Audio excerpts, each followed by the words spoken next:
রাধারমন মল্লিকের মিষ্টির দোকানের মিষ্টি ভাই ইজ জেনুইনলি লাভ।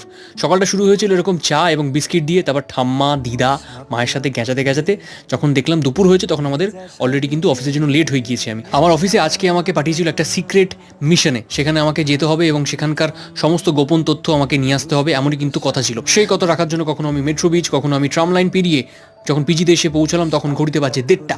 কলকাতার সব থেকে মহান সিগন্যালটা যখন আমি পেরিয়েছি তখন দেখি আমাদের পাশাপাশি রেস শুরু হয়ে গিয়েছে। ভাগ্যিস আমার বাইকে একটা এনওএস ছিল, তার জন্য আমি 1 সেকেন্ডের মধ্যে পৌঁছে গিয়েছিলাম বিশ্ব বাংলা গেটের সামনে। কায়দা করে সমস্ত গোপনীয় তথ্য জেনে নেওয়ার পর আমার খিদে পেয়ে যায়। তারপর আমি চলে গিয়েছিলাম বদরাম মল্লিক ও রাধারমন মল্লিকের মিষ্টির দোকানে। সেখানে গিয়ে যা দেখি তাতে আমার কিন্তু পেটে হাতিতে ডন দেওয়া শুরু করে দেয়। আমি কিছুক্ষণ হাতিগুলোকে আচারের লোভ দেখিয়ে ভুলিয়ে ভালিয়ে রাখার চেষ্টা করছিলাম, কিন্তু তারপরই দই চলে আসে আমার সামনে। এখানেও আমি আমার ফ্লার্টিং স্কিল কাজে লাগিয়ে কিছু টাকা কম করে নেওয়ার চেষ্টা করছিলাম, কিন্তু মেয়েগুলো আমার মতো সিক্রেট মিশনে থাকায় ওরা বলল চল হাঁটবে। মেয়েদের সমস্ত অপমান পায়ুথলিতে নিয়ে আমি বেরিয়ে যাচ্ছি, তুমি কিন্তু সাবস্ক্রাইব করে যাবে।